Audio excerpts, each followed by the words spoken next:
दिसंबर से झारखंड विधानसभा का शीतकालीन सत्र शुरू हो रहा है, जो 27 दिसंबर तक चलेगा।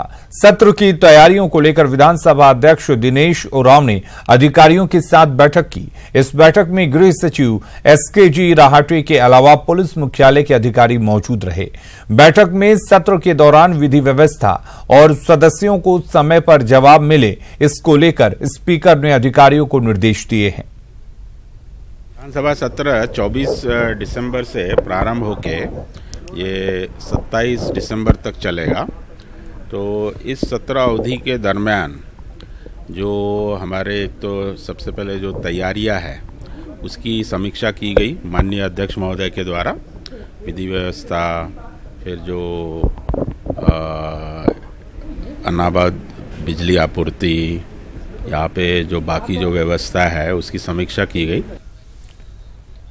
गुमला जिला के रायडीह थाना क्षेत्र के दौरीबाड़ी जंगल में लैंड माइंस की सूचना मिलने पर रायडीह और पालकोट थाना पुलिस घटनास्थल पर पहुंचकर पूरे इलाके की घेराबंदी कर मामले की छानबीन कर रही है।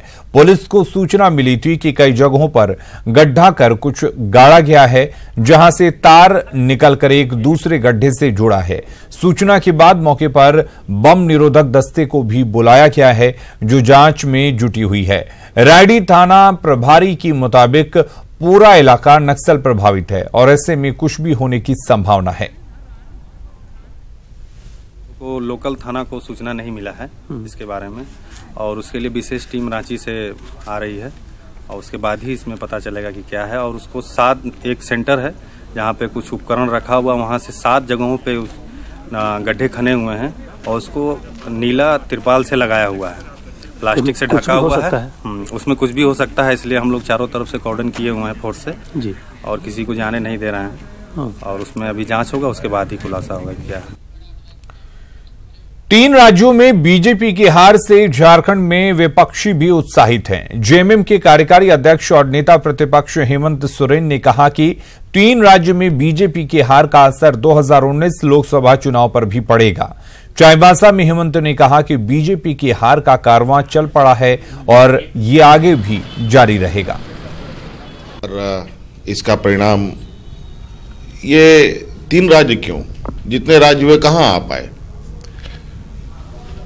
तेलंगाना भी इनके हाथ से गया, एक नॉर्थ ईस्ट में हुआ, वहां पर भी कहां है, किसी में नहीं हुआ।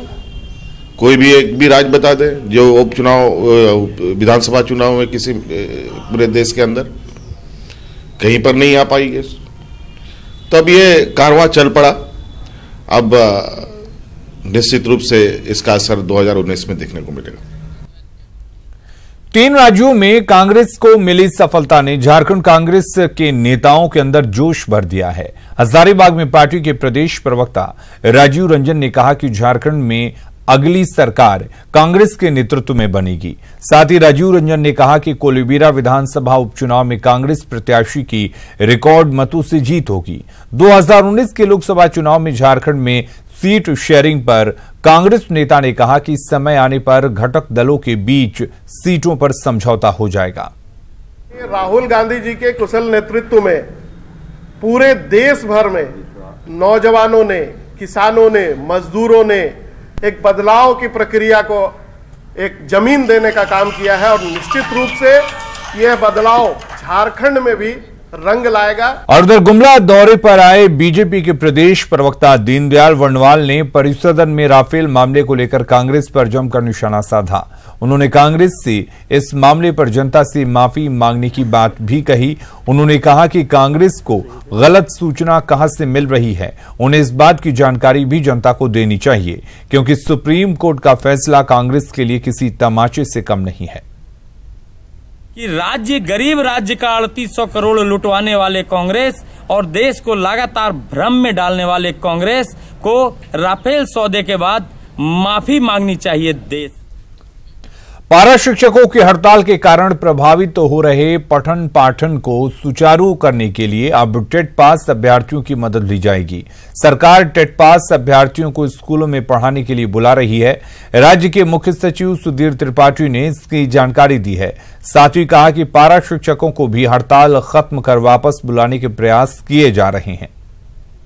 उनके लिए हमें कोई वैकल्पिक व्यवस्था तो करनी होगी और उस वैकल्पिक व्यवस्था के तहत जो टेट पास है उनको हम लोग बुला रहे हैं।